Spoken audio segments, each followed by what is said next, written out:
Hi hello నమస్తే welcome to our YouTube channel SSV stories. ఈరోజు మనం చెప్పుకోబోతున్న కథ పేరు హాయిగా అమ్మఒడిలో. ఓకే, ఇక ఏమాత్రం ఆలస్యం చేయకుండా కథలోకి వెళ్ళిపోదాం. హాయిగా అమ్మఒడిలో. అమ్మ మన జీవితపు తొలి దేవత. ఈ ప్రపంచంలో మనం కళ్ళు తెరిచి చూసే మొదటి ముఖం అమ్మ ముఖం. మనం మాటల్ని, మనుషుల్ని, మనసుల్ని అర్థం చేసుకునే ముందు నుంచే మనని ప్రాణంగా ప్రేమించడం మొదలుపెట్టి మనం పెరిగే ప్రతి క్షణం ఒక అద్భుతంలా భావించేది అమ్మ. అంత ఎందుకు, అమ్మ గర్భంలో మనం జీవం పోసుకుంటున్నాము అని తెలిసిన క్షణం నుండి మన మీద తన ప్రాణాలనే పెట్టేసుకుని మనం తల్లి గర్భాన్ని చీల్చుకుని బయటకి ఎప్పుడు వస్తామని 1000 కళ్ళతో ఎదురు చూస్తూ గర్భంలో ఉన్న మనతో ఎన్నో ఊసులు చెప్పుకుంటూ కాలం గడిపేది అమ్మ. ఒక్కసారి మీరందరూ గమనించండి. మన అమ్మ నవ్వితే మనకు సంతోషం వస్తుంది. ఆమె కంట కన్నీరు కనిపిస్తే మన హృదయం కూడా ద్రవించుకుపోతుంది. అమ్మ మనకి చెప్పే మాటలు శబ్దంగా కాకుండా ఓ ఆదరణగా, ఓ ఆశగా, మన హృదయానికి లాలనగా ఉంటాయి. అమ్మ అనేది ఒక మామూలు పిలుపు కాదు, ఓ అందమైన అనుభూతి. మన గుండెల్లో మాటలు మనం చెప్పకుండా ప్రేమించే ఒక పరమాత్మ. మనం చేస్తున్న తప్పులను సైతం మరచి, మన బలహీనతలను కూడా అంగీకరించి, మన విజయాల్లో కన్నీటి ఆనందంతో నవ్వగల వ్యక్తి అమ్మ మాత్రమే. అమ్మతో మనకి ఉండే అనుబంధం మాటల్లో చెప్పలేని బంధం. మన జీవితం అనేది ఎంతోమందిని కలుస్తూ ముందుకు సాగుతూ ఉంటుంది. మన చిన్ననాటి మిత్రులు, టీచర్లు, బంధువులు అనేక మంది మన జీవితంలోకి వస్తారు, పోతారు. కానీ అమ్మ మాత్రం ఎప్పటికీ మారదు. ఆమెతో మనకి ఉన్న బంధం రక్త సంబంధం మాత్రమే కాదు, ఆత్మ సంబంధం కూడా. అమ్మ మనపై పెట్టే ప్రేమకు ఎలాంటి కొలమానం లేదు. ఆమె మన అవసరాలకి ముందుగానే స్పందిస్తుంది.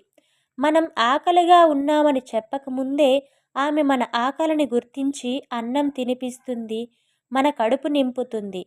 మన హృదయం, మెదడు ఏదైనా ఒత్తిడిలో ఉన్నప్పుడు, "ఏం బంగారం, ఒంట్లో బాగోలేదా" అని ప్రేమగా, లాలనగా మాట్లాడే ఒక చిన్న మాటే మన గుండెను తడిపేస్తుంది. మనం తప్పు చేసినా చేయకపోయినా ఈ ప్రపంచం మన మీద ఎప్పుడూ నిందలు వేస్తుంది. కానీ అమ్మ మాత్రం మనం నిజంగానే తప్పులు చేసినా సరే మన తప్పుల వెనుక ఉన్న బాధను కూడా అర్థం చేసుకుంటుంది. మనల్ని దగ్గరికి తీసుకుని మంచి చెడు వివరిస్తుంది. అందుకే ఈ ప్రపంచంలో ఎవరూ మనల్ని, మన చేతిని విడిచిపెట్టినా అమ్మ మాత్రం ఎప్పటికీ మన చేతిని వదలదు. కష్టంలోనూ సుఖంలోనూ మనతోనే, మన వెన్నంటే ఉంటుంది. హాయిగా అమ్మ ఒడిలో. ఈ జీవితం మనల్ని ఒక్కోసారి ఎంతో అలసటికి గురిచేస్తుందో, అన్ని బాధలు, కష్టాలు ఒకేసారి మనపై విరుచుకుపడినా మనకు అవసరం ఒక్కటి మాత్రమే, అమ్మ ఒడిలో కొన్ని నిమిషాలు తలపెట్టి పడుకోవడం. అమ్మ ఒడిలో మనం పడుకుని ఉన్నప్పుడు ప్రపంచాన్నే మర్చిపోతాం. ఆమె చేతి ముద్దలోని మాధుర్యం మన కష్టాలను సైతం కరిగిస్తుంది. ఆమె గొంతులో వినిపించే జోలపాట మన హృదయానికి ఓ ఔషధంలా మారుతుంది. అమ్మ చేతిని పట్టుకుని పడుకుంటే చలిగాలిలోనూ నునువెచ్చదనం ఉంటుంది. కటిక చీకటిలోనూ ఎలాంటి భయం ఉండదు. అమ్మ ఒడి అనేది ఒక ఆశ్రయం మాత్రమే కాదు, ఒక దేవాలయం లాంటిది. ఇక్కడ దీవెన ఉంటుంది, భద్రత ఉంటుంది, ప్రేమ మాత్రం అపారంగా ఉంటుంది. ఎంతోమంది చెప్తారు కదా, హాయిగా ఉండాలి, హాయిగా జీవించాలి అని. కానీ ఈ ప్రపంచంలో నిజంగా హాయిగా ఉండే చోటు నాకు తెలిసి ఒక్కటే, అమ్మ ఒడి. ఆమెని వదిలి మనం ఎంత దూరం వెళ్ళినా, ఎంత పెద్దవాళ్ళం అయినా సరే, ఏదో ఒక వయసులో, ఏదో ఒక సమయంలో తప్పకుండా మన హృదయం వెనక్కి తిరిగి చూస్తుంది. అమ్మను, అమ్మ ప్రేమను కావాలి అనుకుంటుంది. ఆమె మనల్ని ప్రాణంగా చూసుకున్న ఎన్నో మధురమైన జ్ఞాపకాలను గుర్తు చేస్తుంది. ఎందుకంటే ఈ ప్రపంచంలో ప్రేమించే వాళ్ళు ఎంతోమంది ఉంటారు. మనకి ఎన్నో రకాలుగా ప్రేమని అందిస్తూ ఉంటారు. కానీ ఎలాంటి స్వార్థం లేకుండా, మన దగ్గర నుండి ఏమీ ఆశించకుండా, కేవలం మన ఆనందాన్ని, సంతోషాన్ని, మన హాయిని మాత్రమే కోరుకుంటూ, మన చిరునవ్వులనే తన శ్వాసగా చేసుకుని, తన ఆఖరి శ్వాస వరకు మనమే ప్రాణంగా బతికేది అమ్మ ఒక్కటే.